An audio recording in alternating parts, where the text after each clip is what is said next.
Okay, I think I'll just get started because it's already time. Okay, so today, or the next couple of topics,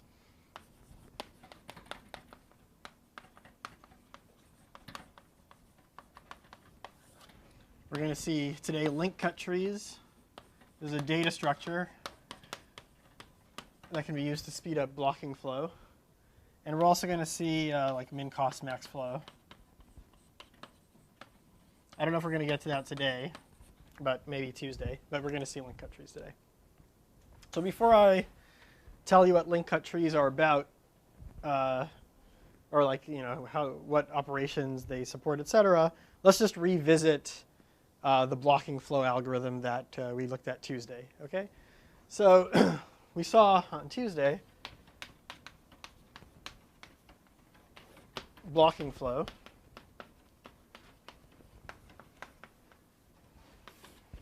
The algorithm, was find a blocking flow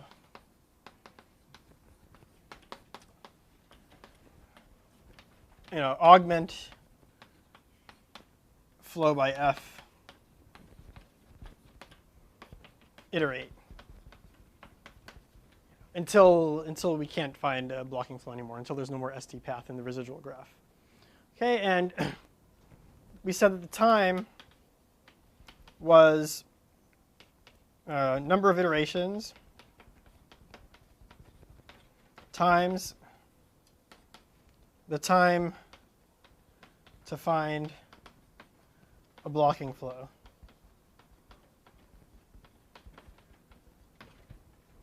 Plus, let's say m to actually perform the augmentation, but this is going to dominate m anyway. And last time we said, look, there are at most n-1 iterations, because we proved this lemma that said every time you augment by a blocking flow, the new residual graph, the ST distance increased by at least 1. Right? So we said that that's at most n-1. And we showed that basically by modifying depth first search, this is O of mn. Right? That's what we said last time. So link cut trees, this is due to Slater and Tarjan, yet again. JCSS 83 can be used to find a blocking flow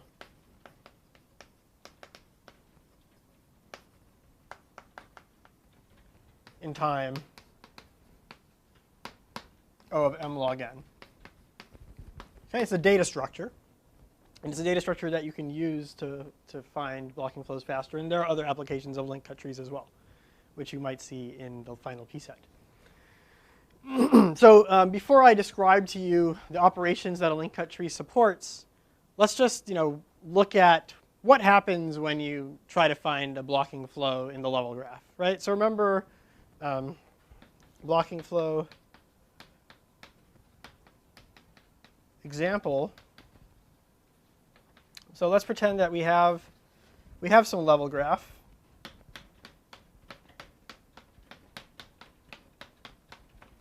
This is ST. Remember, all the edges go to subsequent layers, right? Because we only keep edges that go from one level to the very next level. So okay. So pretend that there is some level graph that's hidden here where edges go to adjacent levels. And we start trying to find a blocking flow. How did we find a blocking flow? We basically started at S. We tried to advance to T using DFS. And then when we finally were able to get to T, we augmented along that path, subtracted off the minimum capacity from everything in that path, and then tried to DFS again. So let's say we do our DFS. We find a path. Okay, so we find a path that looks like this. And now we're in the general capacity case. Okay, so good. So we're in the general capacity case. We already saw that in the unit capacity case we could do this step in linear time in O of m. So what I'm going to talk about is speeding up the general capacity case. So now we subtract capacities. We take the minimum capacity along this path and subtract it from everyone. Okay? Some of the edges, at least one edge, but maybe more than one edge, is going to become saturated now. Right? It has no capacity left. And then we kill that edge. Right? So maybe now this edge is out of capacity, and this edge is out of capacity. Right? So the edges that are still in play are these ones that are not x'd out. Okay, so it's basically two different paths. This is a length 1 path, here's a length 2 path. Okay, so now we're going to do another dot first search from S. Right? This is the algorithm from Tuesday to try and find T. So maybe we'll go this way. And let me kill this one too. Let's say this one is also out of capacity. So all that's left are these two edges here. So now we try and DFS out of S. We'll go this way. We say, oh, there's an edge there. There's an edge here. And there's also an edge, let's say here. How do I want to do this?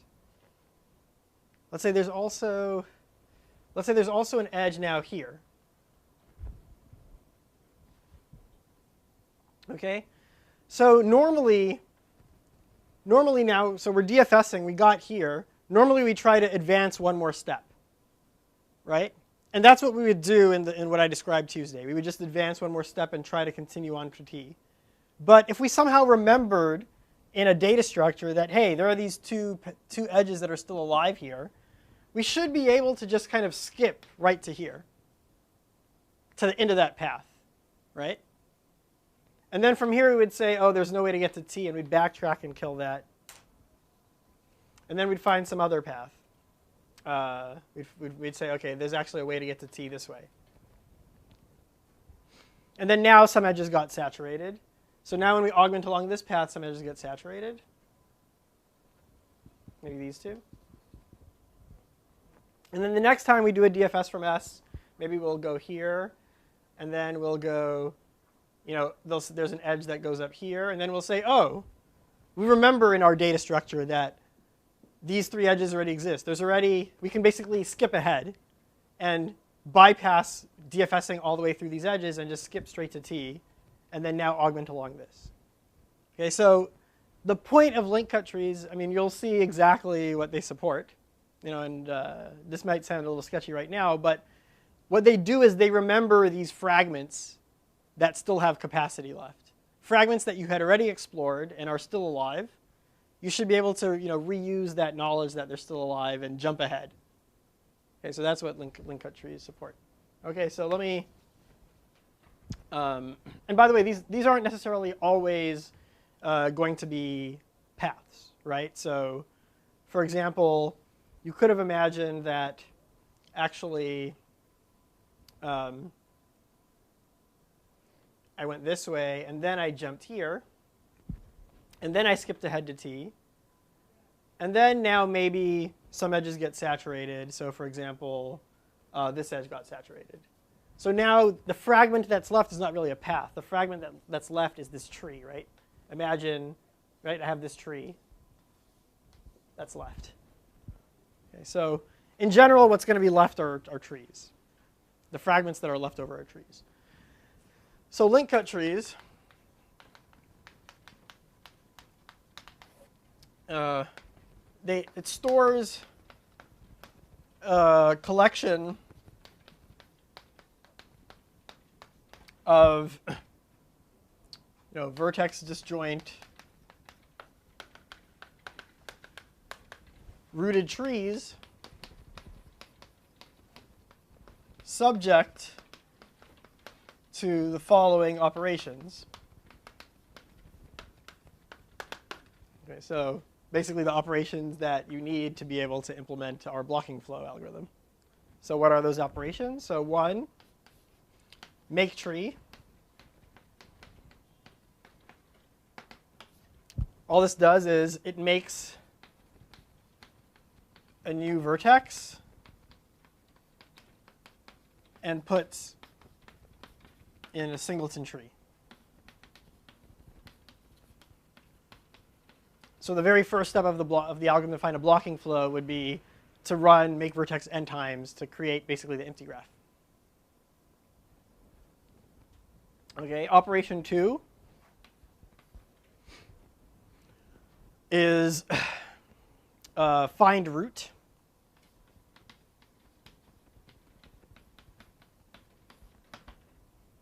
Okay, that takes as input a vertex. That vertex is in some tree. It might be in the singleton tree, but it might be part of some bigger fragment. Okay. It returns the root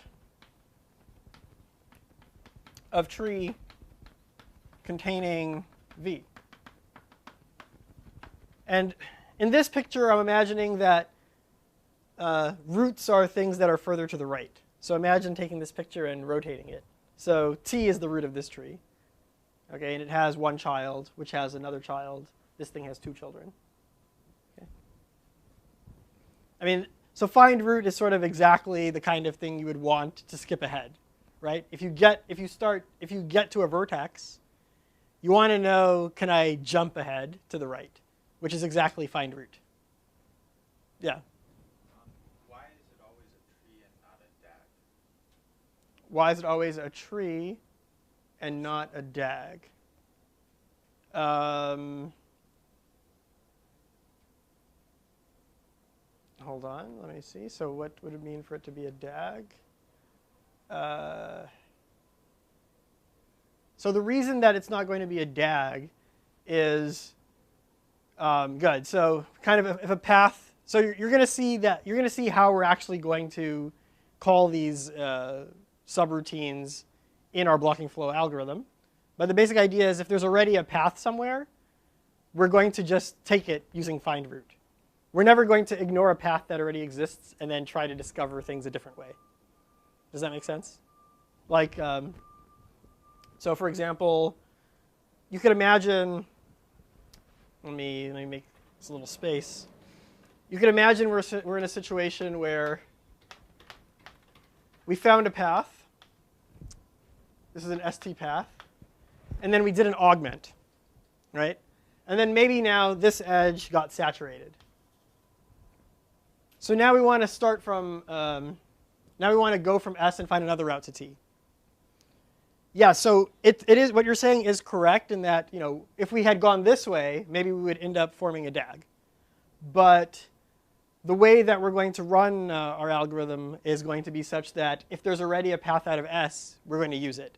So the very first thing we're going to do is find a root on S, which is going to jump us right back to here. And then we're going to say, OK, now can we get from here to T? Oh, we can't.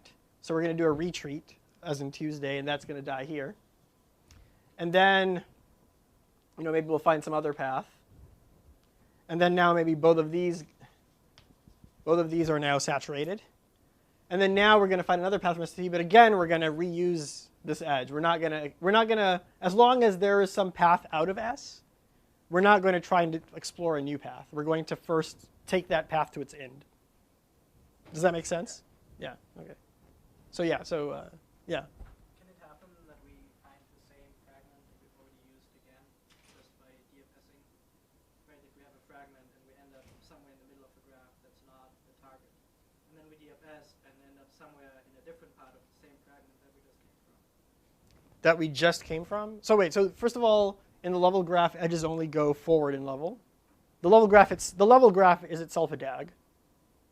So we're never, I don't know if I understand your question exactly. We're never going to cycle back since the base graph that we're building this on is a DAG itself. I mean, so what I'm imagining is yeah. In the graph up there, yeah. like, okay, I guess we always, the node we end up at is always the rightmost one in the level DAG, so we can never find in the level graph. Is that why we? You mean after we call After we call find root, we're almost right. always at the highest level of any vertex in this tree. Right, we are. That's right. Right. Okay, and The furthest to the right. Yeah. And In this- edges always go to the right, so Yeah. we never end up in the same component again. Right. Yeah, That's that answers my question. Very good. Okay, so, okay, good. Right, so we are going to maintain the invariant that the underlying graph is always a forest, a collection of rooted trees. Okay, so 3.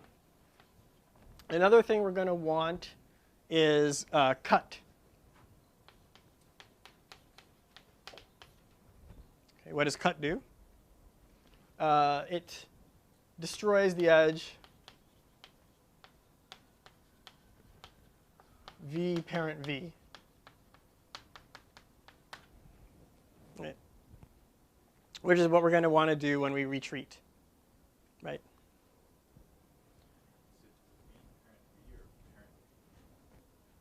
So I'm imagining we get somewhere, I don't know, we get somewhere, we realize, oh, there's no path.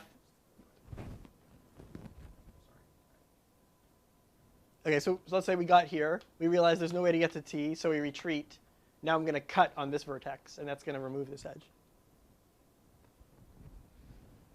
Okay. Another thing we're going to want to do is min cost. Or not min cost, min capacity, I guess. Let me call it find min.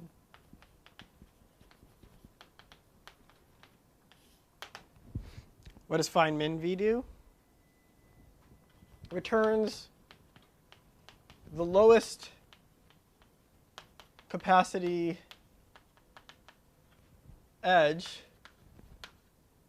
on the path from V to its root. Right? V is in some tree. Look at the V to root path in that tree. And then return the lowest capacity edge. If there's a tie, return edge closest to the root.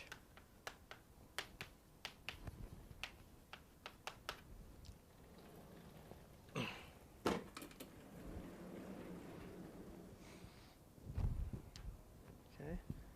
Another operation we're going to want is, let's say, subtract Vx. And what does that do? It subtracts x from every edge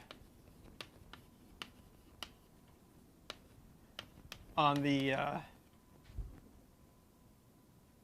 V to root path. So from capacity of every edge on the V to root path. And one more, or maybe two more, depending on. Okay, so another one is add flow.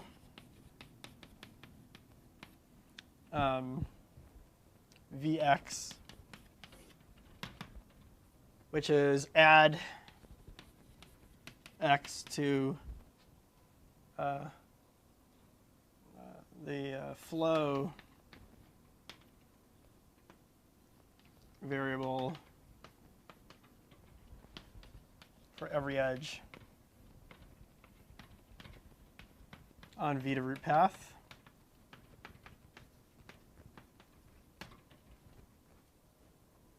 Okay.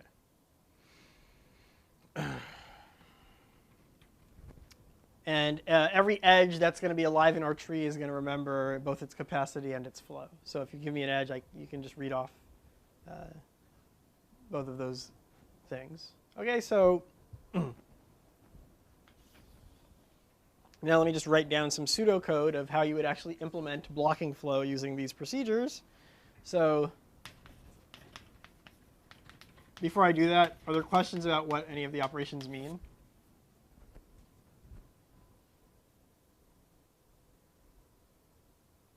Well, I'll write down the pseudocode for blocking flow and hopefully, yeah. Now, what's the difference between like flow and capacity? Are they kind of dual? Like the remaining capacity is like the capacity minus the flow, or? Yeah, I guess maybe Operation 6 might have been redundant. Yeah.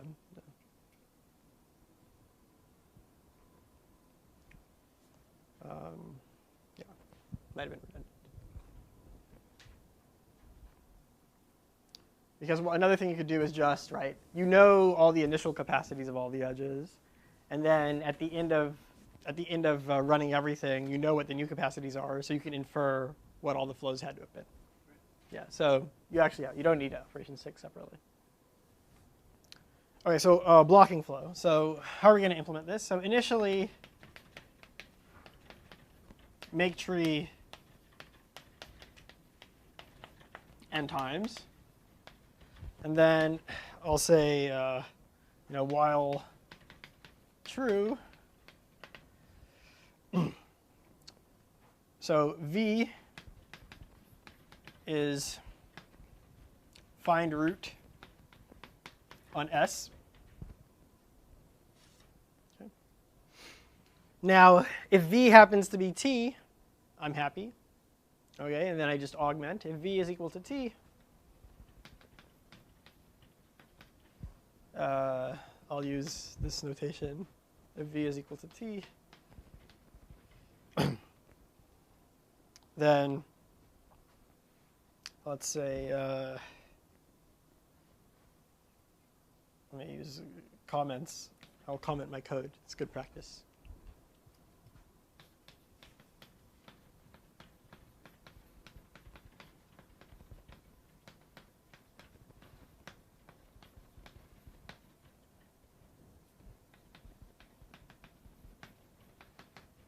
So just to tell you, how find min returns the edge to you. So let's say Zx is find min on S. Okay? Yeah. How can we have trees that have more than one vertex with these operations? Trees that have more than one vertex? Did I not write link? Oh, well, yeah, there's I meant to write that around link, around cut. So there's also an operation link, VW. Okay. It assumes that V is the root of its tree. Okay. And it also assumes that W and V are not in the same tree already.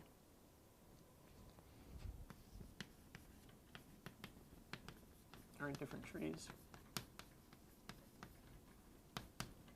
It makes V a child of W. Okay. And I guess you'll also give it some number, which is the capacity of that edge. With capacity X. Yeah.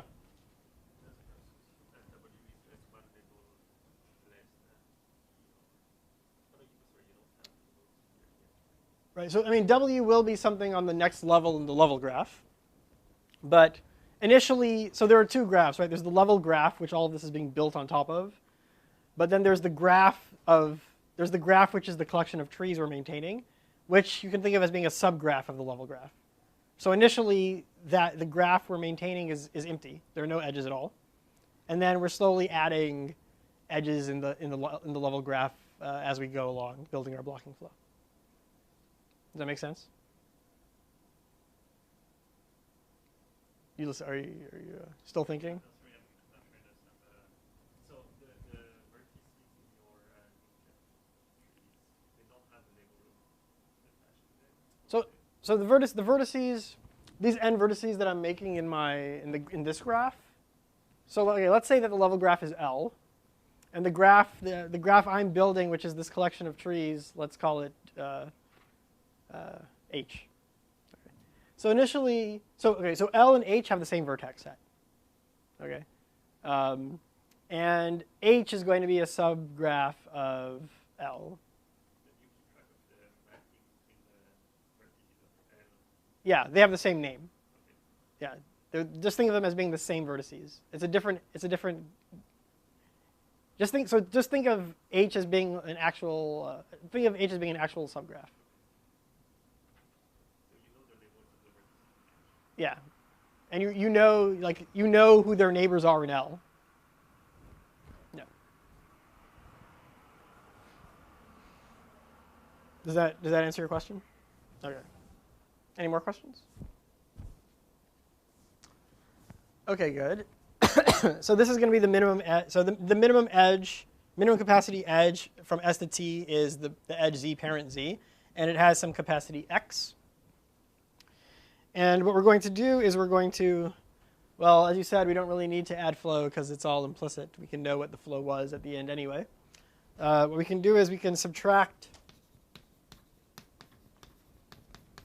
Sx, and then cut Z, and then delete Z parent Z from the level graph, which we can do because we know the correspondence between vertices.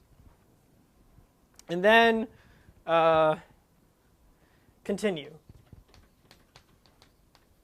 I mean, go back to the top of the loop. Okay, so that's one case. That's the case where V is equal to T. Otherwise,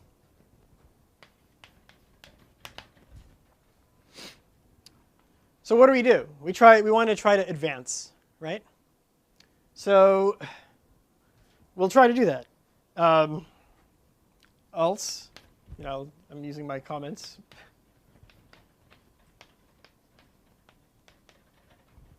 If, let's say from the level graph L, if V has outgoing edge to some W in L, then what do?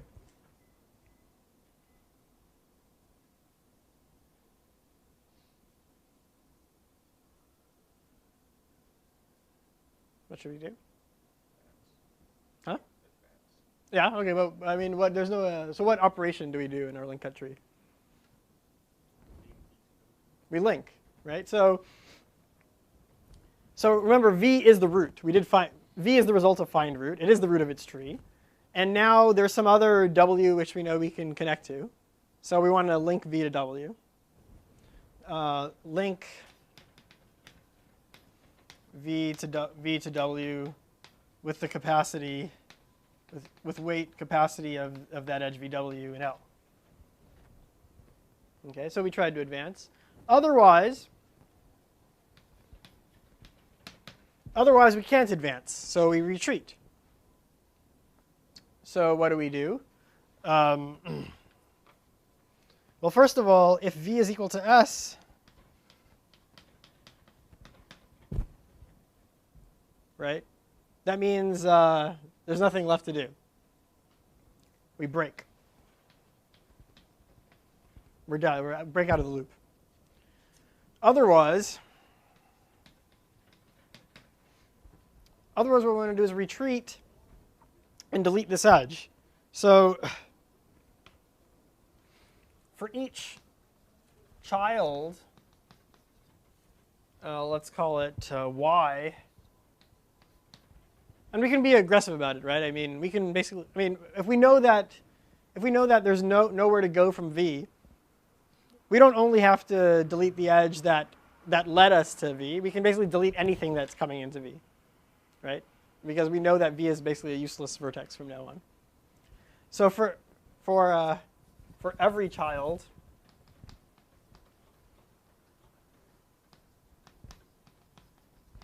Y of V, we'll cut Y, and then we'll delete YV from L. Okay. That's blocking flow. Okay. So you said you can remove anything that has descended, right? Or is it only the So, children? oh, you mean like cut? The cut operation? No, I mean when you retreat from V, you remove all of the direct children, but couldn't you remove anything that's a descendant?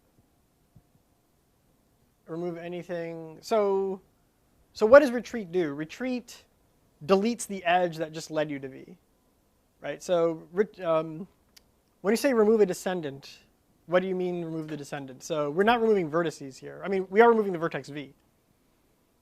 But there might be, right? So for example, right, this is now a worthless vertex. But before let's say there was a situation where this thing was not quite saturated yet.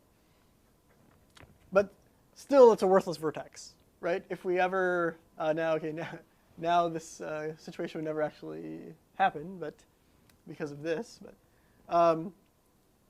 right, so at some point we're going to reach here and realize this is worthless and want to retreat.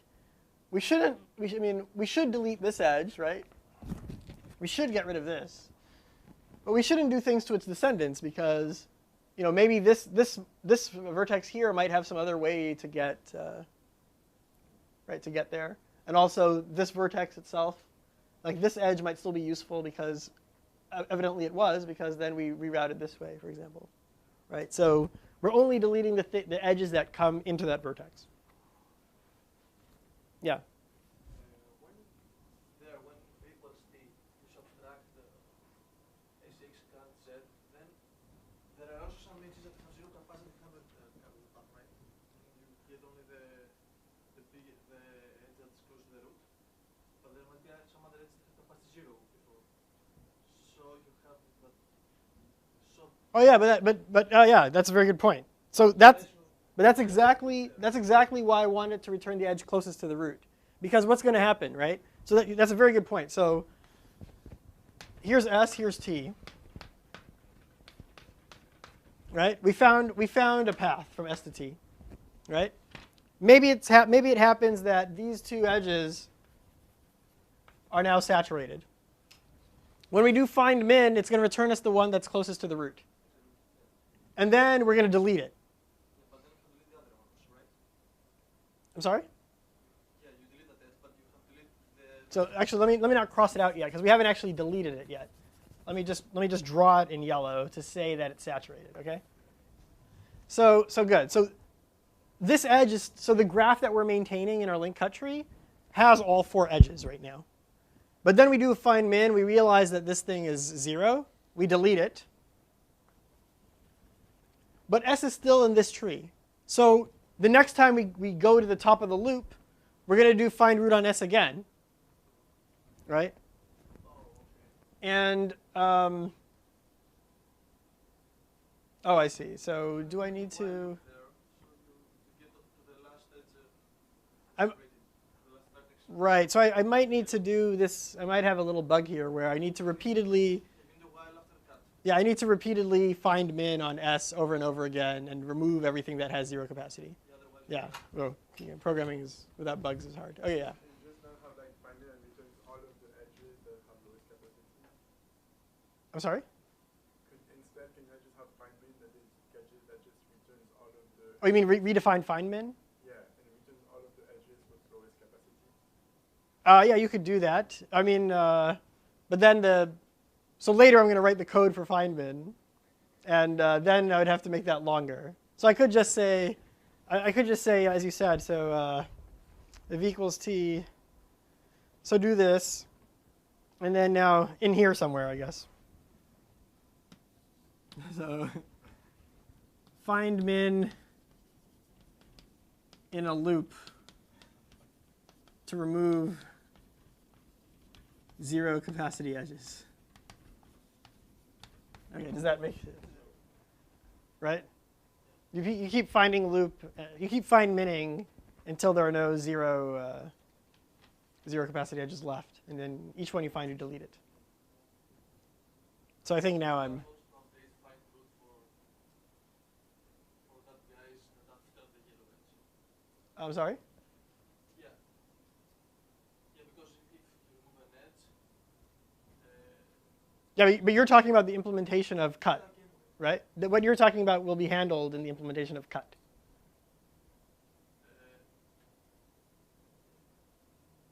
You're saying that when I remove edges, I have to change who's the root, right? But I mean, Yeah, cut will. for everyone. I'm assuming that these operations have been implemented for me, right? And I just want to use these operations. These are my abstract operations. Yeah.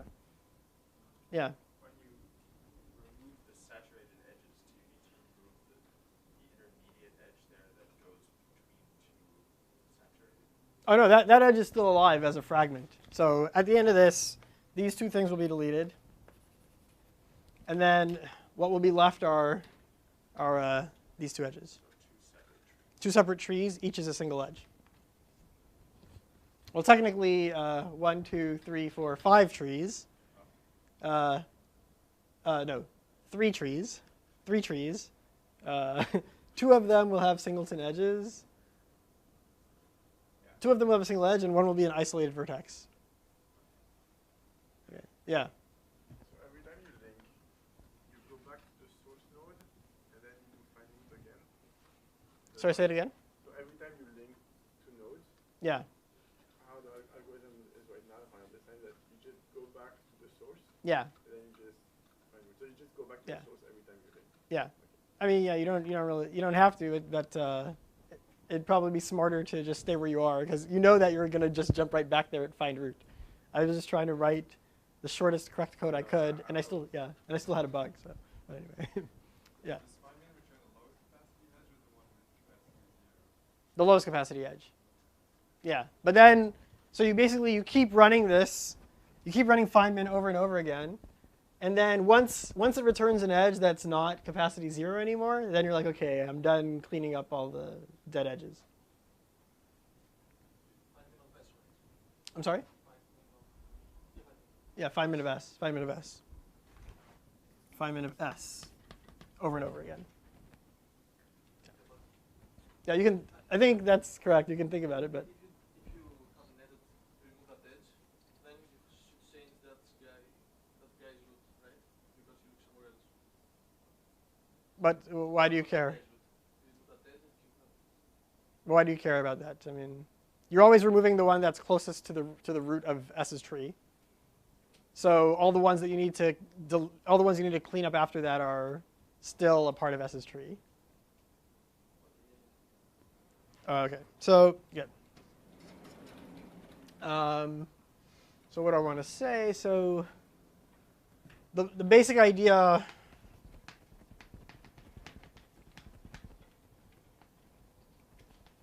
of linked cut trees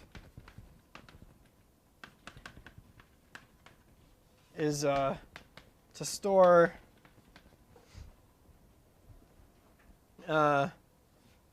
these potentially unbalanced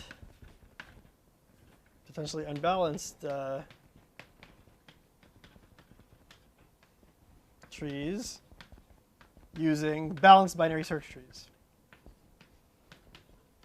You'll see what I mean. All right, so these trees in our collection, they're not binary trees, right? They could be really badly imbalanced. We have no idea what they look like other than they're trees.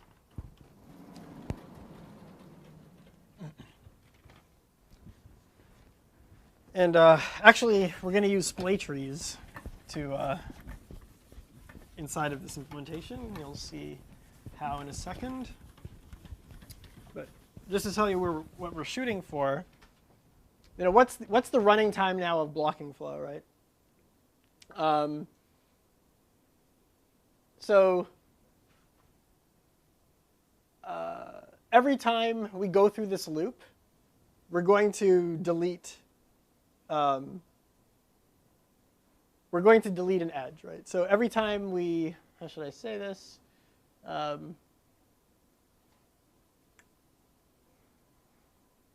Okay, good. So whenever we go in this loop, there are 3 cases of where we could end up.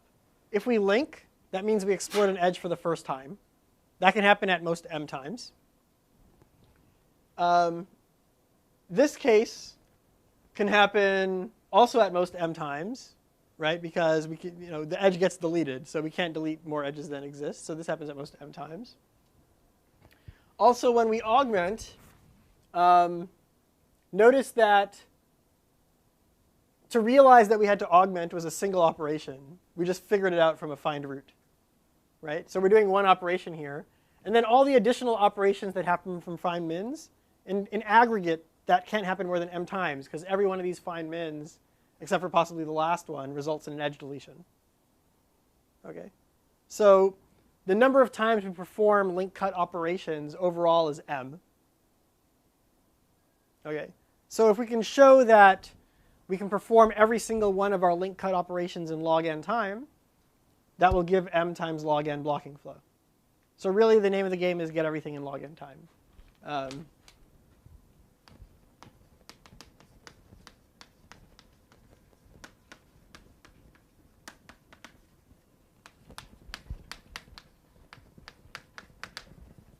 Okay, so today we're going to see how to do amortized. We might not see the whole thing for log n. Maybe we'll see log squared n, but it is possible to get log n. But it's also possible to get a worst case log n bound. We're just not going to do that today in class. Okay.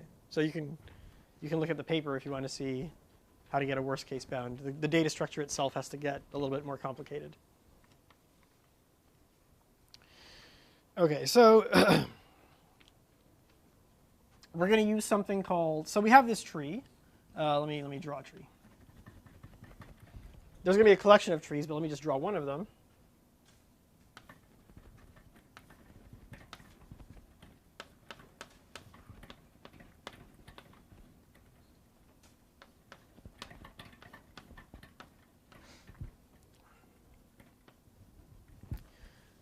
So we're going to maintain something called a preferred maintain for each tree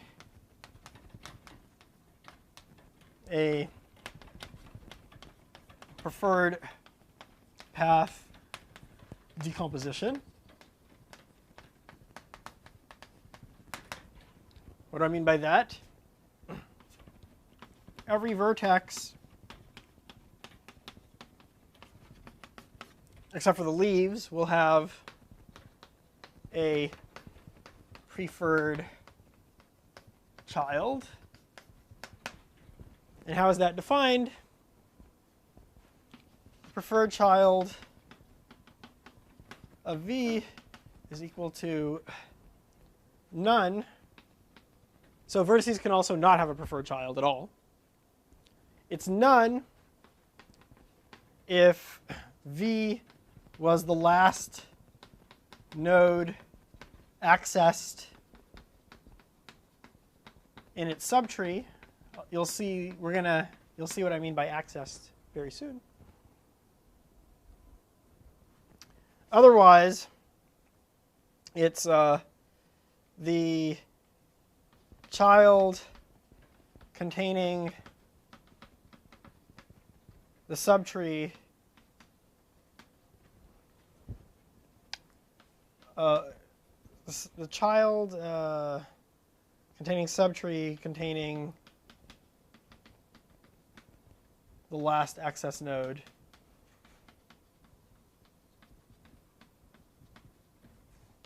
in V's subtree. Otherwise, okay, so for example, well, I mean, I haven't shown you what access means, but let's say that the last node that was accessed, period, in this tree is that one. Okay, and let me give it another child. Let's say the last node accessed was that one. Then the preferred child of this node is which of its children is an ancestor of this? Well, it's the left one. So that's the preferred child. So this edge, I'm going to call a preferred edge. And similarly for this one, what's its preferred child? It's that one. And then, maybe this guy even himself had some children. But what's his preferred child? He doesn't have one because he was the last node accessed in his subtree. Right? So if he himself is the last node accessed in the subtree, he doesn't have a preferred child. So then now we can look at preferred children of each one of these guys. Maybe this guy's preferred child is this, is the left child.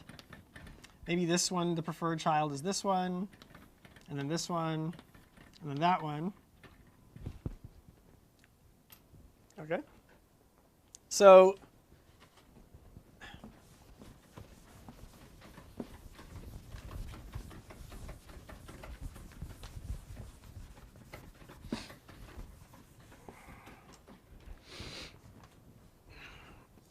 yeah. If the children, so the children of the one that was the last node access to the whole tree, will they also have preferred children themselves? Sorry, say it again. Like on the far left branch. Yeah. Okay, let's say that child has more children. Yeah. So then he himself might have a preferred child, which might be, I mean, he himself might have been the last node accessed in his own subtree, in which case he wouldn't have one, but he could have one. This could be his preferred child. But so there can be multiple nodes that don't have preferred children. There could be, yeah. What do you mean there could be multiple nodes that don't have preferred You children? said if that one was the last node accessed in its own subtree, it would also have. Yeah, so look at this node. Compare him to everyone in his subtree. Look at who was the last access node in this subtree. If it was him himself, he wouldn't have a preferred child. Okay, but he might have, it might not be him himself, in which case he would have a preferred child. Okay. So an edge leading to a preferred child is called a preferred edge. Okay. And so what I've done here now is I've drawn a bunch of preferred paths, right? So just take like the maximal, so a preferred path is a maximal chain of preferred edges.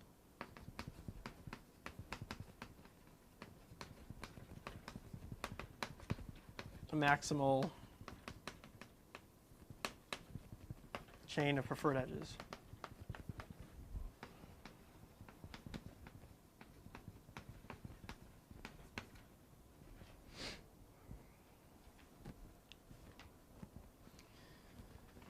So now, what is this preferred path decomposition? Basically, now you can imagine collapsing the preferred paths into like single vertices, right? So here's one. Here's another one. Here's another one. And here's another one.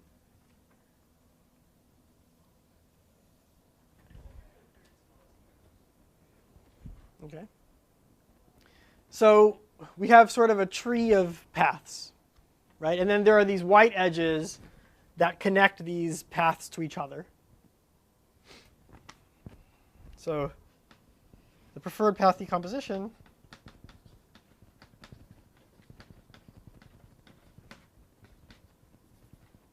is a tree on the preferred paths.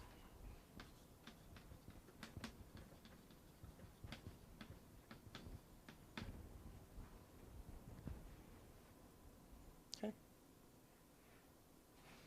So our data structure, the linked cut tree, is going to explicitly maintain this preferred path decomposition.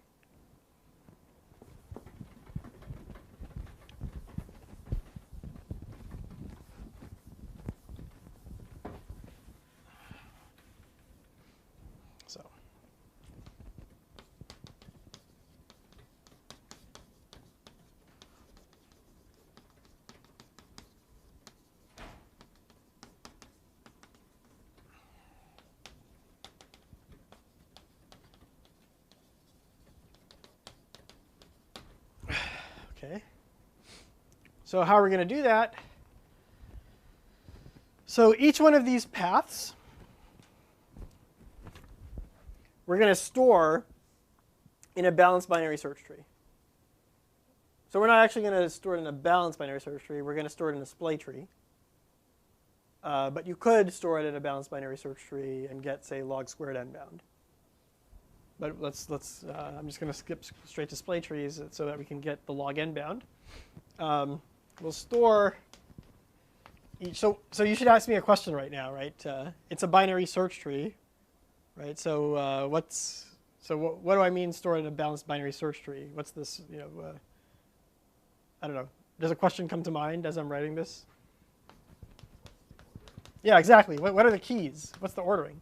So we'll store each preferred path in a splay tree, which you guys have seen a while ago, keyed by depth.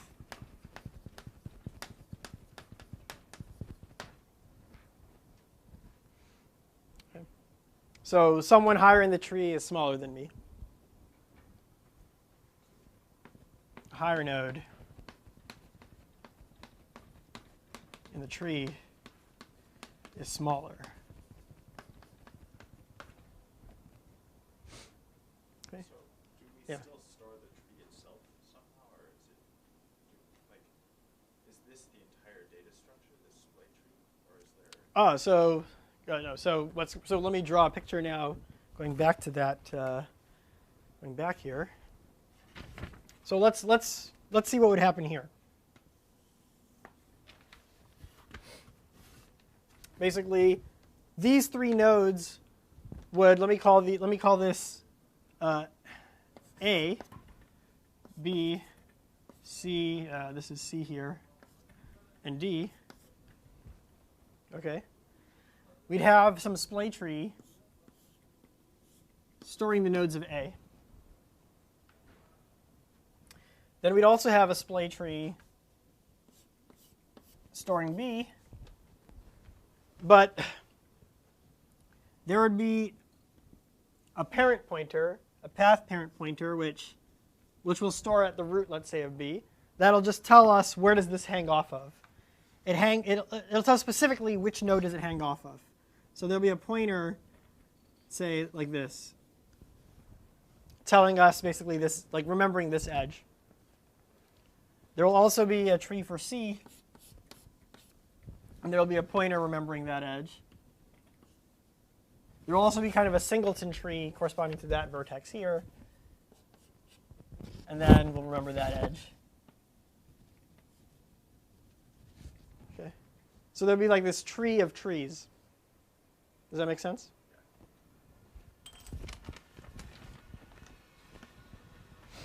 We'll call the splay tree to store a path in auxiliary tree.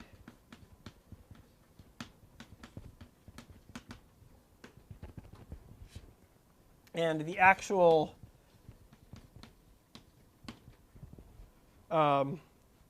tree that we're actually maintaining in the link cut tree, let's call this tree T. The actual tree T is what we call the represented tree.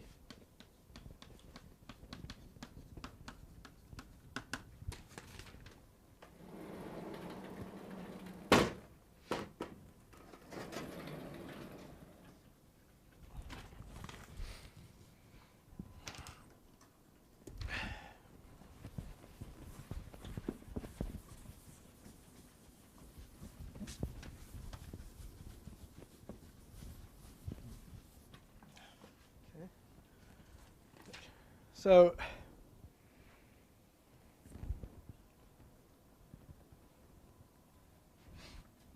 the root of each auxiliary tree has a path parent pointer telling us the root, telling us the parent of the top node of the path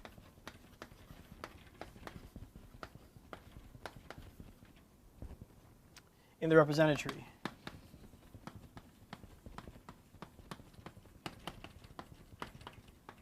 So those are these white squiggly lines, basically telling us how does this path connect up to the rest of the tree. Yeah. So how are the relationships for the parenting of the auxiliary tree to a particular node within another auxiliary tree? Sorry, can you say that one more time? How are the?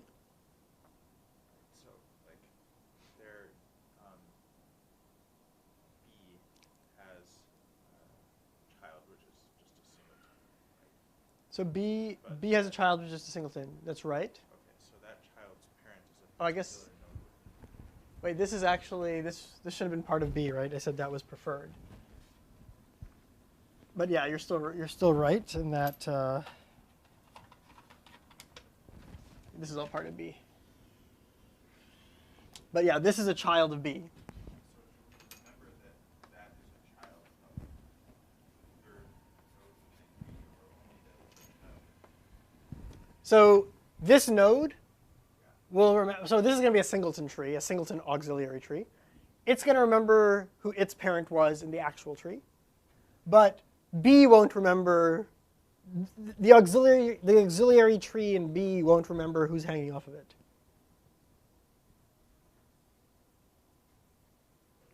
Yeah, it won't need to remember that. More questions?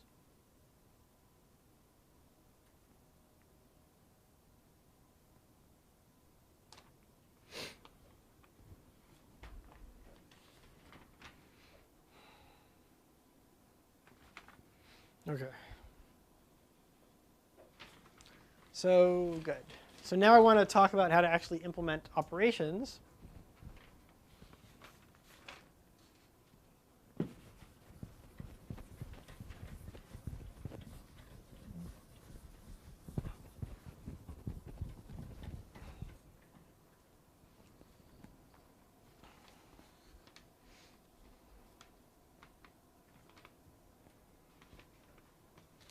Okay, so we'll have a helper operation, which all the other operations will use, which I'll call access v. So I remember I said that the definition of the preferred child is in terms of the last access, right? So for that to make sense, I need to tell you what access means. So there's actually going to be a subroutine that we're going to call a bunch of times called access. Okay. So first of all, what happens when you call access v, just by what I've said already? Access v is supposed to change this decomposition because now the route to v path is now a preferred path, right? So the route to v path is now going to be preferred. And that means that some of the paths which were preferred before are no longer preferred, right? Some of the preferred children change. So for example, if v, let's say that I now access this vertex right here. So now this path is a preferred path, which means this edge is no longer preferred. This edge is still preferred. Right, but this is no longer preferred. This basically switches over to there. So we need to once we touch v, we need to walk up back the tree and make sure we change the preferred children of the roots. And this might change who needs to be in which aux tree as we go upward, but we're going to fix that. Okay, so makes the route to v path in the represented tree, let's say in that tree T, right? In reality, remember, the linked tree maintains a collection of trees. So each tree in our collection will have this kind of decomposition. And we'll maintain tree of aux trees for each one of them. OK, good. So how are we going to do the implementation?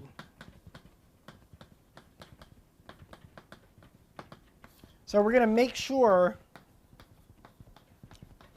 So first of all, once the root to V path becomes preferred, and remember now, none of V's children, V might itself have some children, and one of them might have been preferred. Now none of them is preferred, right? Because by the definition of preferred child, if V itself was the last node, it has no preferred child. So we might have to cut off its preferred child. Okay.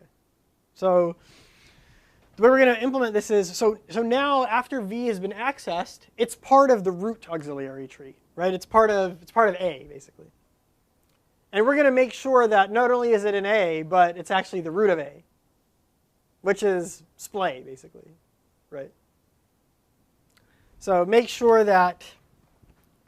V is the root of the root is the root of the root of the tree of ox trees. Is that so? There's a tree of ox trees, and its root is a tree, and I want V to be the root of that. So make sure that V is the root of the tree of ox trees.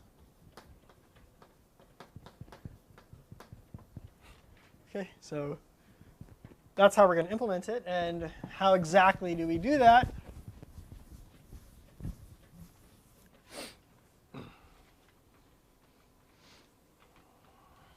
So let's say V is in some ox tree,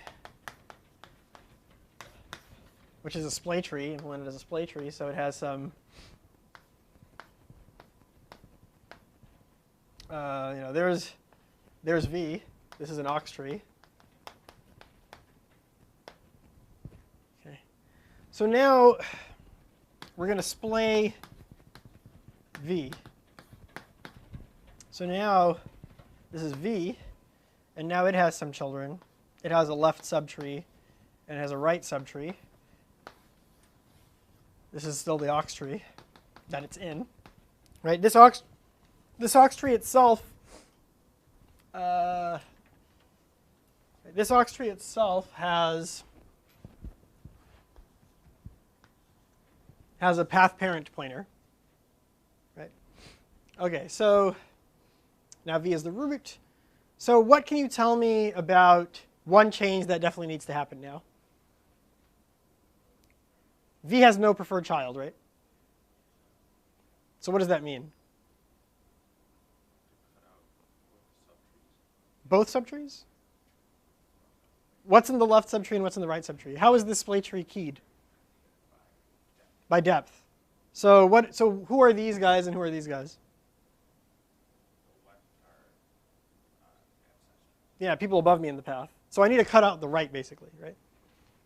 Because now V has no preferred child, so this is now removed. Okay. So let me call this vertex, R. Right. So now what I need to do is I need to say V dot right. Well, I didn't even need to name it. V dot right dot path parent is equal to V, and V dot right now is equal to none.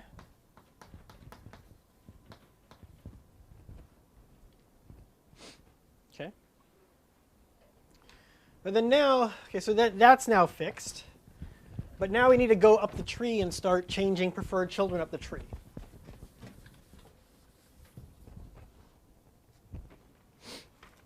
Okay. So now we're in the situation where V is here. It has no right subtree, but it has a left one. And then this is the ox tree. And then it has some other tree up here. Let me draw this a little bit lower. So V is here in its ox tree. It has no right child. There's a path parent pointer that points to some W in some other ox tree. Now W doesn't have to be the root of its ox tree, right? It's just somewhere in that ox tree. right? Who's W? W is the parent of the minimum keyed element in this tree, right? Because the minimum keyed element in this tree is the root of the path, and then his parent is W. That's what this means. So now what we're going to do is we're going to basically make room to merge the trees. How are we going to do that? Well, we are going to splay W. Okay. Now what happens when we splay W? Now this turns into, this is V. And now W is the root of its tree. And it has some left and some right tree. So now, what does it mean that? So what's the new preferred child of W? The new preferred child of W is the smallest element in this tree, right? It's no longer who it was here. But who was the preferred? What was the preferred kind of descendant path out of W here? The right subtree, right? So that needs to change. Okay. So we're going to do w.right.pathParent equals W, and then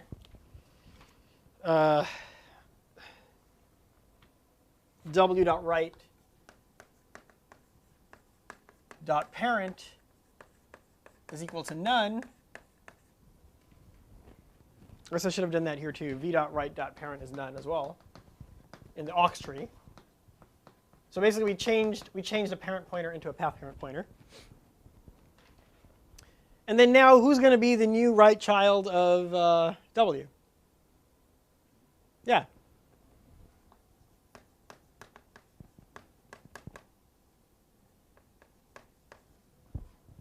Okay. I'm now running out of space. I should have saw this coming. And now v.pathParent is none. It doesn't have a path parent anymore. It's an actual parent now. v.parent is W now. And then we splay V. Okay. Right? So remember what I said. The plan was make sure V is the root of tree of aux trees. Right? So we've now spliced V into its parent aux tree.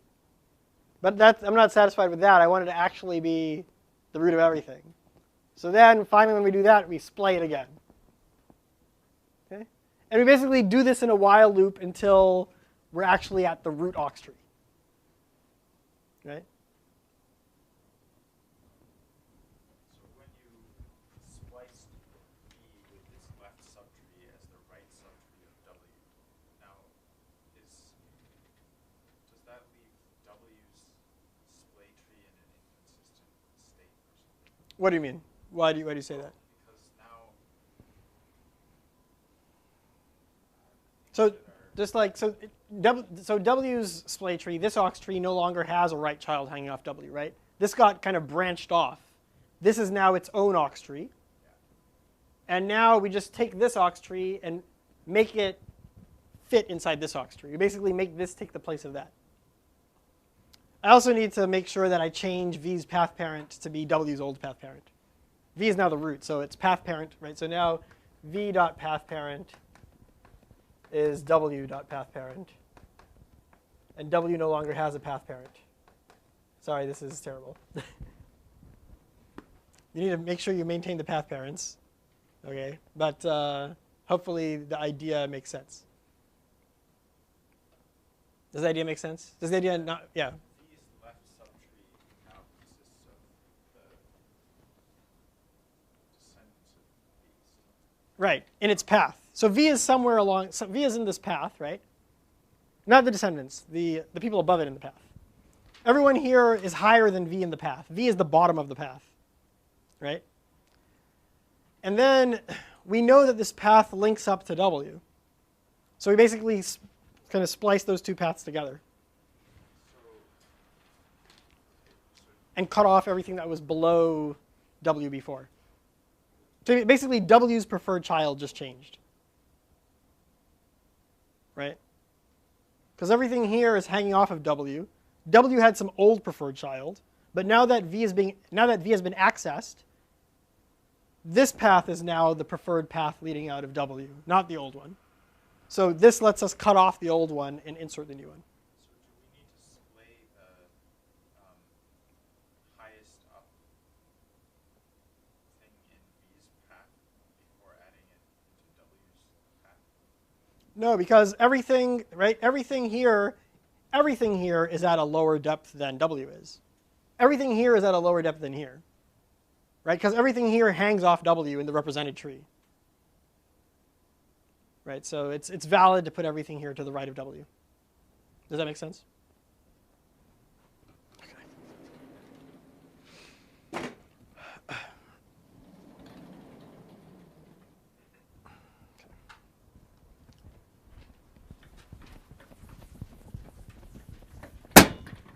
Ooh, wow, that was painful. Actually, it wasn't that painful.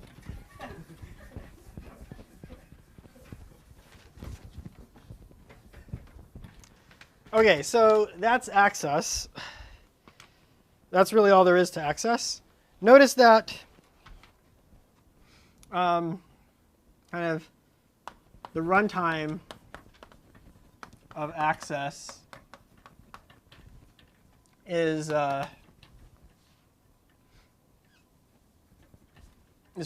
depends on the number of preferred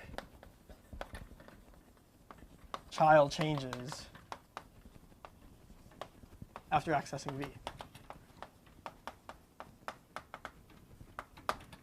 Yeah. Basically, every time. When do we basically every time there's a every one of these kind of tree splicing operations that we have to deal with in this loop corresponds to some W having its preferred child change on us. So the number of times we have to deal with this splicing is the number of preferred child changes as you walk up the tree. Okay. So okay, anyway, this is going to be important when we actually really analyze it. But now let me write down operations. So now, other ops. We're always going to we're always going to start every operation with access. So the node of interest is always going to be the root. So find root.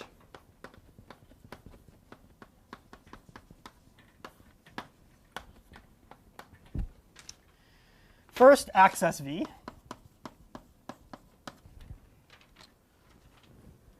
Now, who's the root of V's tree now? Who's the root of V in the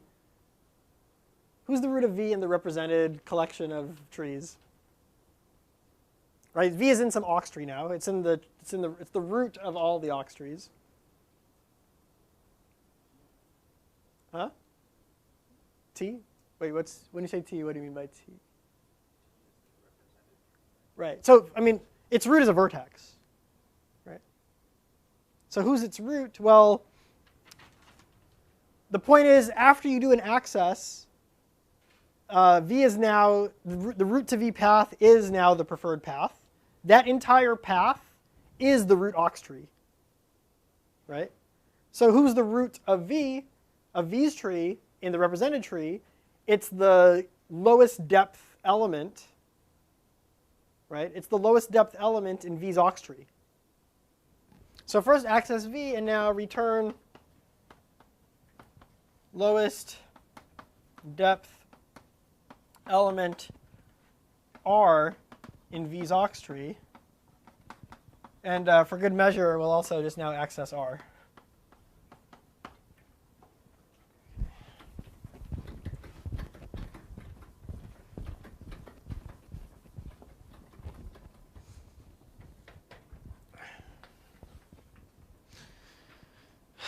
Okay, how do you do find min? you access v. Okay. Return min value in v's aux tree. So I don't want to get too much into this, but if you haven't seen this, maybe you should read more about it. With balanced binary search, or with binary search trees in general, you can augment them, which lets you do things quickly, such as compute the sum of all elements in an interval, in a key interval, or find the minimum value in an interval of keys. These kinds of things you can do by augmenting a search tree, a binary search tree. So, you can very easily do this. V is now the root. Just by looking at some augmented value stored at V, you can figure out what the minimum value is, the minimum capacity in V's aux tree is. Okay, so I'm not going to get into that detail. Cut V. We're going to access V.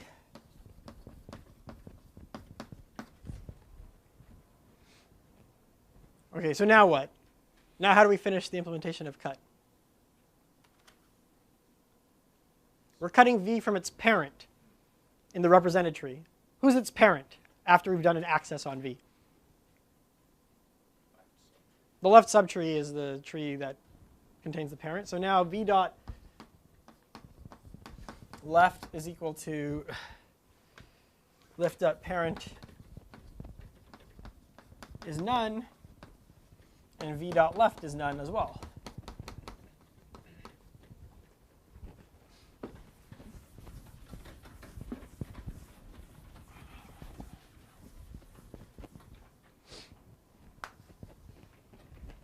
And you can also do link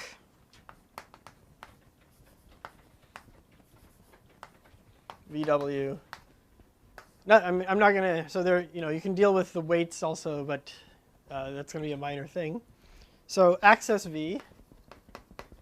Remember now, V and W live in two different represented trees.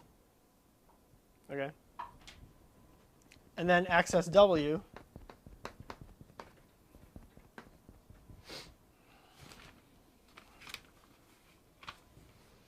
And now V dot left.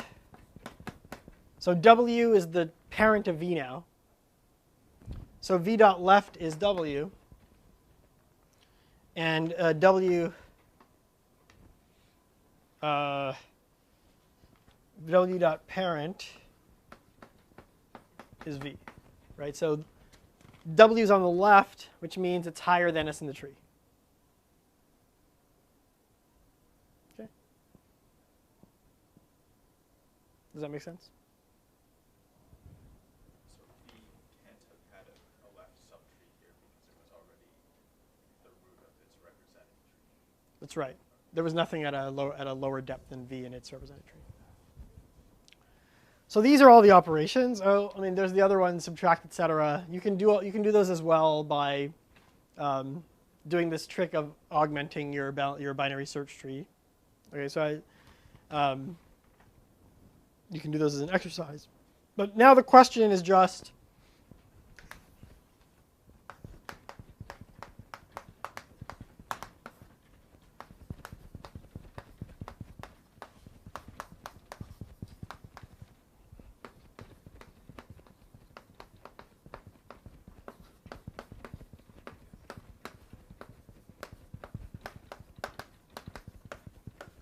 okay.